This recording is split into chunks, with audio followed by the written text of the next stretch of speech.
Well, I thought at the start of the season that if we were to finish in the top half or somewhere very close to that, after last season's phenomenal efforts, it would be a decent season.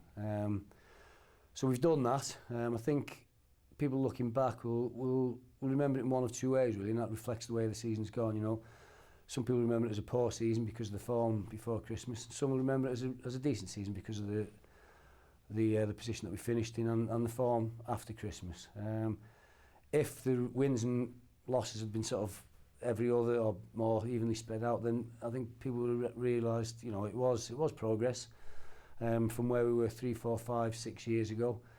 Obviously not as good as last year, but then again it was never going to be, really. So, you know, I think it looks like we're moving in the right direction over a longer period rather than just you know, a one-off good season which we've had.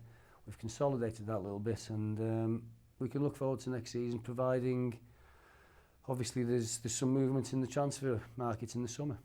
Our performances were good. You know, the football was good at Goodison especially.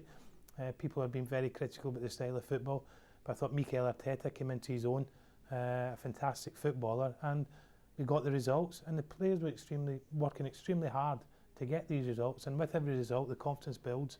So we were on a run, and you know, we've carried that on. Okay, a few hiccups along the way, but overall second half performance of the season has been very, very good. I think it's been a difficult season, really, hasn't it? Especially the start of it. We had a little mountain to climb, really, and fair dues to the lads and the manager. They've got everybody together, and you know, they've done a decent job at the end of the day. I think you know, if they get a top 10 finish, then I don't think in the wildest dreams you'd expect them to finish in the top 4 again this year after the season they had last year. If they would have finished anywhere inside the top 10, I think it would have been an achievement again.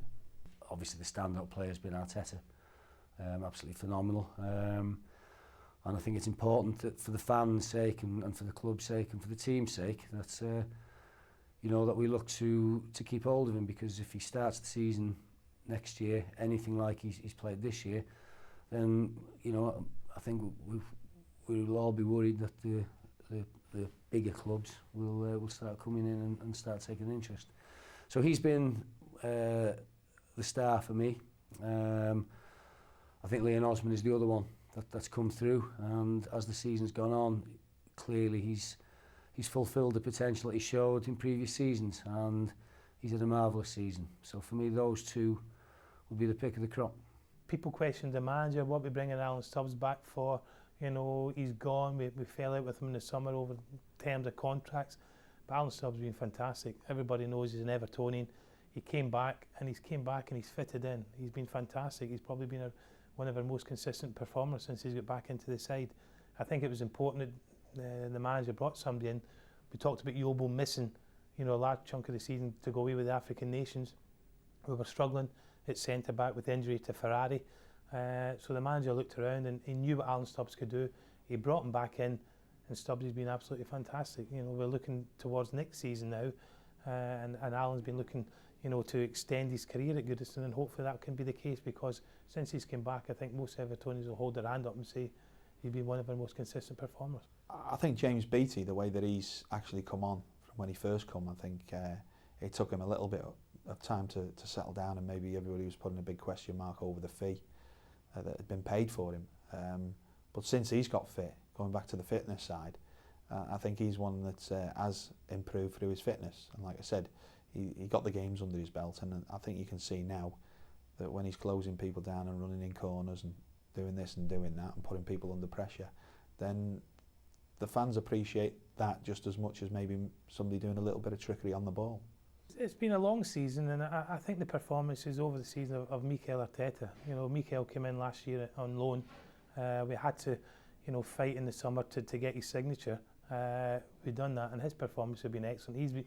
The fans have taken to him because he's a fantastic footballer. People talk about bringing Thomas Gravesen, and we haven't been the same since Gravesen left. This lad is only a young boy, Mikel Arteta. He's a fantastic talent, and his performances this year have been excellent, alongside Phil Neville. Again, Phil Neville came in. I don't think the fans were, you know, I think the fans were split whether it was a good signing or a bad signing or whatever. But Phil's come in, he's been an experienced international, had a great career with Manchester United in England, and he's come into Everton and he's been outstanding as well. He's been asked to play in midfield. He's been asked to play left back, right back, centre half at times, and that's what he's all about. You know, wherever he plays, Phil will give you a 100% commitment, and the fans have taken to him as well, and he's been club captain in some of the games where David Weir's missed as well. So all credit to Phil. So the signings that the manager's made, you can see where he's going, and the signings have been better, you know, over the last 18 months, whatever, and we're going in the right direction. Oh, well, next season's got to be an improvement on this season, hasn't it? And that's what you've always got to look at. I think if we would have said that last year, that you've got to have an improvement on the 4th place, I think that would have been, you know, beyond our dreams. It would have been near on a miracle, I think, to get 3rd place. I think what you've got to be looking at now, if you finish 10th or 11th, you've got to be looking at, you know, getting up that tree and getting into the top 6 then. That's your main ambition. You've got to be looking to be better than yourself from the year before. And that will guide your success. And if you can gradually keep doing that, then the gap then will become smaller and smaller. But you've got to try and close that gap on the top teams. Well, that's what we're all hoping for. You know, the consistent challenge for a top 6 or 7 place. I think that will depend greatly upon how we fare or who we're able to attract in the summer transfer window. If we can finish top 10 and consistently finish in the top 10 over the next couple of years, then we can build from that. You know, what we don't want to be involved in is 1 year up high, 1 year fighting against relegation. We need to be consistent top 10 performers, and you know, hopefully we've done that this season, and we can go on from there. I think the last 2 seasons have been good in terms of league positions, and hopefully that'll be there for a long time to come.